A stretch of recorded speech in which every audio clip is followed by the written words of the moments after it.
His poem is entitled Allegiance Plagued. A pledge of allegiance to the flag of the divided states of America,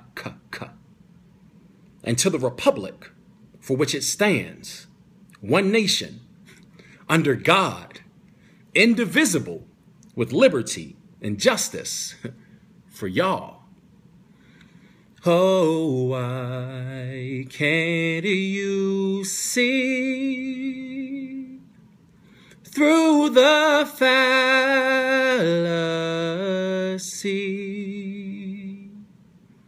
And they so proudly proclaim his story of our killing. Contrary to feel-good expressions, America may never experience a post-racial society. A nation of colorblind pretenders who paint with inactivity and inhumanity this heinous reality. White America says, don't blame us, it's not our fault those works our ancestors wrought. Bullshit. The evidence, fingerprints of inequity, benefited from, happily. Your white privileged American asses have been caught. The states divided were united on sweat equity of slaves. This country's pillars and foundations on their hands and knees were paved. Still demonized as savage beasts in narratives depicted. Fearful we'd rape their women while ours openly they savagely afflicted.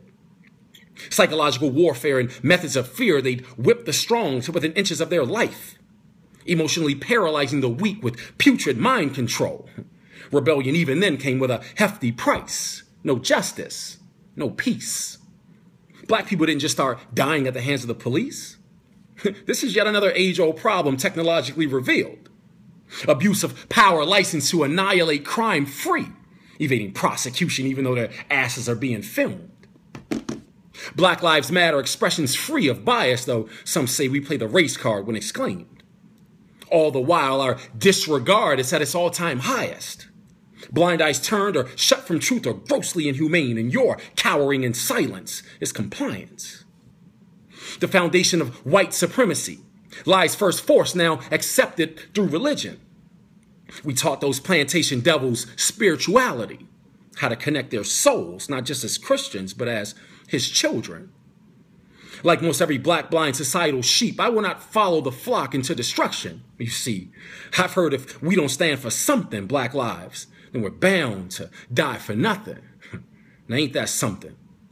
Funny how cliches these days ring truer than dead gods who've supposedly arisen. Perhaps I'll circulate a collection plate. I could better use your benevolent misgivings. Knowledge of self erased, your false God replaced with lily white images. Taught us that independent thought was sin, and so too were our own traditions. Wait. This isn't black power poetry. I'm poised to validate these claims with your scripture. He who hath ears to hear, let him hear. And well, the rest of you morons pay very close attention. And ye shall drive out all the inhabitants of the land from before you, and destroy all their pictures, and destroy all their molten images, and quite pluck down all their high places. And ye shall dispossess the inhabitants of the land from before you, and dwell therein. For I have given you the land to possess it. And ye shall divide the land by lot for an inheritance among your families. And to the more ye shall give the more inheritance, to the fewer ye shall give the less. Every man's inheritance shall be in the place where his lot falleth. According to the tribes of your fathers ye shall inherit. But if you will not drive out the inhabitants of the land from before you, then it shall come to pass that those which ye let remain of them shall be pricks in your eyes and thorns in your sides, and shall vex you in the land wherein ye dwell. Moreover, it shall come to pass that I shall do unto you as I thought to do unto them. One could only hope to be so lucky. These the words of your oft jealous and unkind God. Numbers 33:52 through 56, if you don't believe me. Genocide scribed in blood on pages widely publicized. To justify a force-fed religion taught as spiritual refuge from and by the very human oppressors of our precious human lives. Character portrayed on biblical historic levels has earned among many titles that of common thief.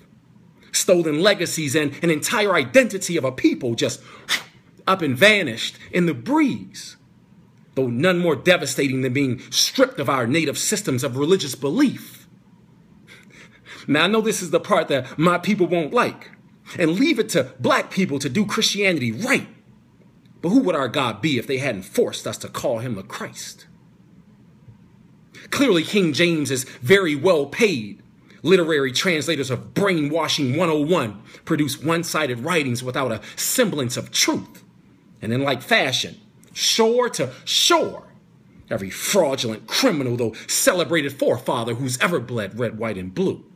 So in closing, to any and every son of a bitch who has the audacity to take offense to the truth that Black Lives Matter, I spew this message with eloquence. I say, fuck your life too.